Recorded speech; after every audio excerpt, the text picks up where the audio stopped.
Surgical ದಾಳಿ ಮಾಡ್ತೀವಿ ಪಾಕಿಸ್ತಾನಕ್ಕೆ ಭಾರತದ ಮಾಹಿತಿ. ದಾಳಿಗೂ ಮೊದಲೇ ಪಾಕಿಸ್ತಾನಕ್ಕೆ ಮಾಹಿತಿ ನೀಡಿದ್ದ ಭಾರತ. ಸರ್ಜಿಕಲ್ ದಾಳಿ ಮಾಡ್ತೀವಿ ಅಂತ ಹೇಳಿ ಪಾಕಿಸ್ತಾನಕ್ಕೆ ಹೇಳಿ ಹೊಡೆದಿದ್ವಿ. ದಾಳಿಗೂ ಮೊದಲೇ ಪಾಕಿಸ್ತಾನಕ್ಕೆ ಮಾಹಿತಿ ನೀಡಿತ್ತು ಭಾರತ. ದಾಳಿಗೂ ಮೊದಲೇ ಭಾರತ ಮಾಹಿತಿ ನೀಡಿತ್ತು ಎಂದು ಹೇಳಿಕೆ. ನಾವು ಸ್ವತಃ ವಿದೇಶಾಂಗ ಸಚಿವ ಜಯಶಂಕರ್ ಅವರಿಂದಲೇ ಹೇಳಿಕೆ. ಮರಾಮೋಸದ ಯುದ್ಧವನ್ನ ಭಾರತ ಮಾಡೋದಿಲ್ಲ. ಈ ಹೇಳಿಕೆ ಉಲ್ಲೇಖ ಮಾಡಿ ವಿಪಕ್ಷ ನಾಯಕ ರಾಹುಲ್ ಗಾಂಧಿ ಪ್ರಶ್ನೆ ಬೆನ್ನಲ್ಲೇ ಪ್ರಧಾನಿ ಮೋದಿ ಸರ್ಕಾರದಿಂದ ಸ್ಪಷ್ಟನೆ ಸಿಕ್ಕಿದೆ. ಸರ್ಜಿಕಲ್ ದಾಳಿ ಮಾಡ್ತೀವಿ ಪಾಕಿಸ್ತಾನಕ್ಕೆ ಭಾರತ ಈ ಹಿಂದೆಯೇ ಮಾಹಿತಿ ಕೊಟ್ಟಿತ್ತು. ಬಿಫೋರ್ ವಾರ್ ದಾಳಿಗೂ ಮೊದಲೇ ಪಾಕಿಸ್ತಾನಕ್ಕೆ ಮಾಹಿತಿ ನೀಡಿದ್ದ ಭಾರತ. ದಾಳಿಗೂ ಮೊದಲೇ ಭಾರತ ಮಾಹಿತಿ ನೀಡಿತ್ತು ಅಂತ ಹೇಳಿ ಹೇಳಿಕೆ. ಈ ಪ್ರಶ್ನೆಯನ್ನ ಉಲ್ಲೇಖಿಸಿ ಪ್ರಶ್ನೆ ಮಾಡಿದ್ದ ರಾಹುಲ್ ಗಾಂಧಿಗೆ ಸರ್ಕಾರದಿಂದಲೇ ಸ್ಪಷ್ಟನೆ ಸಿಕ್ಕಿದೆ. ಸ್ವತಃ ವಿದೇಶಾಂಗ ಸಚಿವ ಜಯಶಂಕರ್ ಹೇಳಿಕೆಯನ್ನು ಕೊಟ್ಟಿದ್ದಾರೆ. ಈ ಹೇಳಿಕೆ ಉಲ್ಲೇಖಿಸಿ ವಿಪಕ್ಷ ನಾಯಕ ರಾಹುಲ್ ಗಾಂಧಿ ಪ್ರಶ್ನೆಯನ್ನ ಮಾಡಿದ್ರು. ರಾಹುಲ್ ಗಾಂಧಿ ಪ್ರಶ್ನೆ ಬೆನ್ನಲ್ಲೇ ಪ್ರಧಾನಿ ಮೋದಿ ಸರ್ಕಾರದಿಂದ ಸ್ಪಷ್ಟನೆ. ಪಾಕಿಸ್ತಾನದಂತೆ ಮರಾಮೋಸದ ಯುದ್ಧಕ್ಕೆ ಭಾರತ ಸನ್ನದ್ಧ ಆಗೋದಿಲ್ಲ. ಭಾರತ ಸರ್ಜಿಕಲ್ ದಾಳಿಗೂ ಮುನ್ನ ಪಾಕಿಸ್ತಾನಕ್ಕೆ ಮಾಹಿತಿ ಕೊಟ್ಟಿತ್ತು.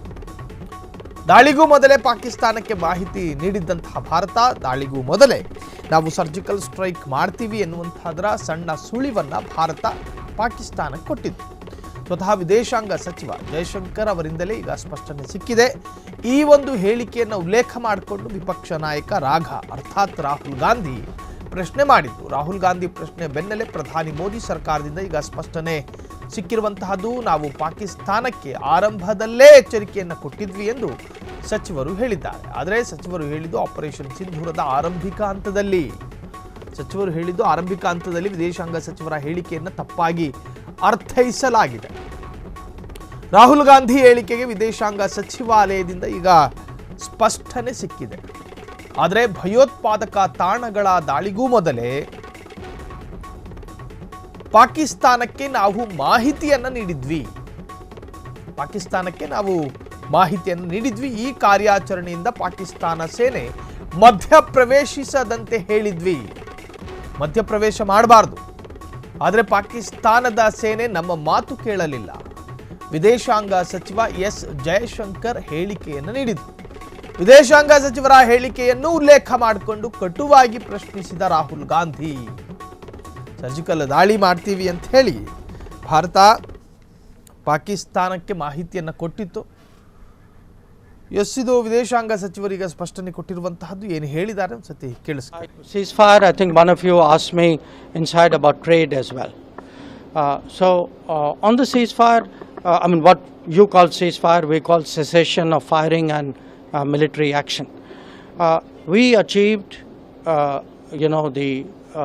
the goals which we set out to do by destroying the terrorist infrastructure in Bahawalpur, Muridke, Muzaffarabad and other places. So after that, I think since the key goals were achieved, I think we reasonably took the position that because even at the start of the operation, we had sent a message to Pakistan saying we are striking at terrorist infrastructure. We are not striking at the military.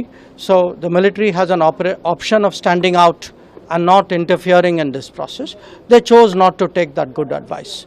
Now, once they got hit as badly as they did on the morning of May 10th, and all of you have seen today the satellite pictures which actually bring out very graphically how much damage we did. By the way, the satellite pictures also bring out how little damage they did.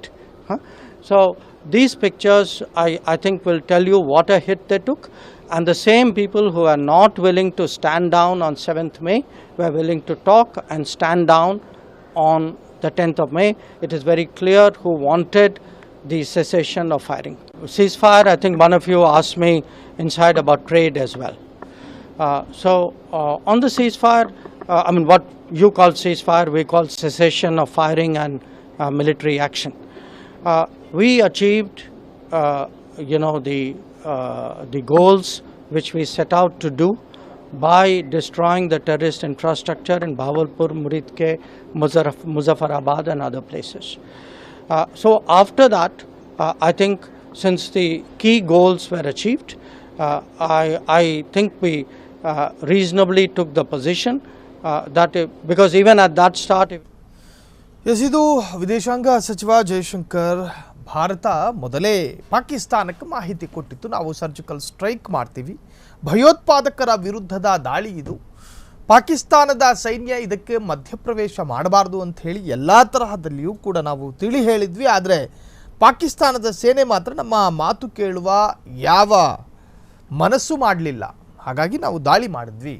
So Rahul Gandhi ಪ್ರಶ್ನೆ ಮಾಡಿದ ಆ ಪ್ರಶ್ನೆಗೂ ಕೂಡ ಅಲ್ಲಿ ಉತ್ತರಗಳು ಲಭಿಸಿದಂತಾಯಿತು. ಕ್ಷಣ ಕ್ಷಣದ ಸುದ್ದಿಗಳಿಗಾಗಿ freedom TV subscribe ಮಾಡಿ, ಲೈಕ್ ಮಾಡಿ ಹಾಗೂ ಫಾಲೋ ಮಾಡಿ. ಹೊಸ ಸುದ್ದಿಗಳ ನೋಟಿಫಿಕೇಶನ್ಗಾಗಿ ಬೆಲ್ ಐಕಾನ್ ಮೇಲೆ ಕ್ಲಿಕ್ ಮಾಡಿ.